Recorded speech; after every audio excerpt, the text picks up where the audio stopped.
বিসমিল্লাহির রহমানির রাহিম। ভাই ও বোনেরা, যে যেখান থেকে আমাকে দেখছেন এবং শুনছেন, আপনাদের সবাইকে আমার সালাম, আসসালামু আলাইকুম। আশা করি আপনারা ভালো আছেন, আমিও ভালো আছি। UK property gossip by Tasmina YouTube চ্যানেলের পক্ষ থেকে জানাই শুভেচ্ছা। এখন আপনাদের সাথে যে বিষয়টি নিয়ে কথা বলতে চাচ্ছি সেটা হলো যে সারা বিশ্বেই চারিদিকে শুধু যুদ্ধ আর যুদ্ধ। তো যা হোক, আন্তর্জাতিক কোনো যুদ্ধের খবর আমি আপনাদের এখন জানাবো না, কিংবা সেটি নিয়ে আলোচনাও করব না।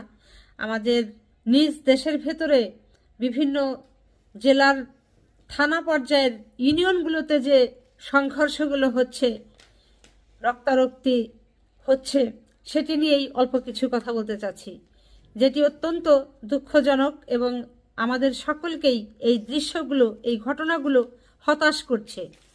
এক নম্বরে হলো যে খবরে প্রকাশ হয়েছে আমার দেশ পত্রিকাতে, মোরেলগঞ্জে বিএনপির দুই গ্রুপের সংঘর্ষে আহত অন্তত ৩০ জন। এটি কিন্তু অন্য কোনো দলের সাথে, অন্য কোনো দলের নেতাকর্মীদের সাথে লাগালাগি হয়নি। বিএনপির দলের ভেতরেই দুটো দল হয়ে গেছে, তাদের ভেতরেই সংঘর্ষ বেঁধে গেছে এবং ৩০ জন আহত হয়েছে। এটি গেল হচ্ছে বাগেরহাটের ঘটনা, বাগেরহাট জেলার ঘটনা। এরপর আরও একটি ঘটনা যেটি ঘটেছে অত্যন্ত মর্মান্তিক, সেটা হচ্ছে যে ভোলায় কালের কণ্ঠ পত্রিকাতে যেটি বলা হয়েছে যে ভোলায় বিএনপির দুই গ্রুপের সংঘর্ষে ওয়ার্ড সভাপতির কবজি কর্তন। মানে কতটা নিষ্ঠুর হলে মানুষ এই ধরনের কার্যকলাপ ঘটাতে পারে, করতে পারে। আরও যেটি বলা হয়েছে খবরে কালের কণ্ঠে, যে ভোলার বোরহানউদ্দিন উপজেলায় বিএনপির দুই পক্ষের সংঘর্ষে ওয়ার্ল্ড বিএনপির সভাপতি আনিসুর রহমান মাস্টারের বাম হাতের কবজি কেটে ফেলেছে প্রতিপক্ষ। মানে বিএনপিরই অপর আরেকটা পক্ষ, এই ভোলার যে বোরহানউদ্দিন উপজেলা আছে সেটির ৪ নং ওয়ার্ডের বিএনপির সভাপতি, তার যার নাম আনিসুর রহমান মাস্টার, তার বাম হাতের কবজি কেটে ফেলেছে এবং দুপক্ষের সংঘর্ষে আহত হয়েছে কমপক্ষে ২০ জন।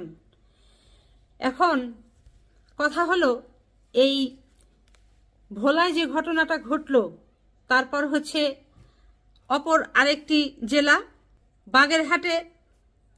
বাগেরহাট জেলায় যে ঘটনাটি ঘটল, দুটি তো উভয় পক্ষের ভেতরে সংঘর্ষ এবং বিএনপির ভেতরে কোন্দল হয়ে সংঘর্ষ।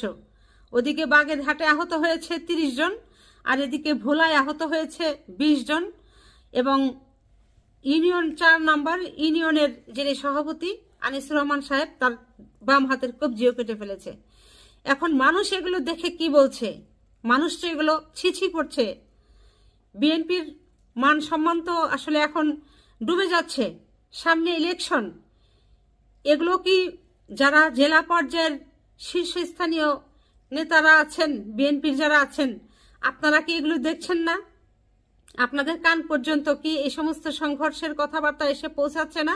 তাহলে আপনারা কেন কোনো উদ্যোগ নিচ্ছেন না? এই সমস্ত দ্বন্দ্বগুলো কেন আপনারা মেটাতে পারছেন না? আপনারা যদি নিজেরাই এভাবে মারামারি খুনাখুনি করতে থাকেন, সংঘর্ষ করতে থাকেন, কারো মাথা ফাটিয়ে থেকে থাকেন, কারো কবজি কেটে নিয়ে যান, তো মানুষ তো ভয় পাবে। তো ইলেকশনের তো আর বেশি দিন বাকি নাই, খুব অল্প সময় ইলেকশনের। আপনাদের মানুষের যদি ভালোবাসা পেতে চান, মানুষের মাঝে যদি আপনারা আস্থা স্থাপন করতে না পারেন, আপনাদের মানুষ তো ভোট কিভাবে দেবে? উল্টা ভয়ে দৌড়াবে। কাজে বিনীত অনুরোধ জানাবো, সারা বাংলাদেশে এই বিএনপির ভেতরে যে কোন্দল হচ্ছে, এক প্রতিপক্ষের সাথে আর এক প্রতিপক্ষের যে মানে দ্বন্দ্ব আছে, সংঘাত আছে, এগুলোর সাথে একে অপরের সাথে যেভাবে জড়িয়ে পড়ছেন, মারামারি কাটাকাটি খুনাখুনি, এগুলো খুব খারাপ জিনিস। অনুরোধ থাকবে যে এগুলো দ্রুত আপনারা মিটিয়ে ফেলুন। নিজেরা বসে ঠান্ডা মাথায় এগুলো কিভাবে মিটমাট করা যায় সে ব্যাপারে আপনারা সচেষ্ট হন। আপনারা ঐক্য থাকুন। এইভাবে মারামারি কাটাকাটি করলে কোনো লাভ নাই।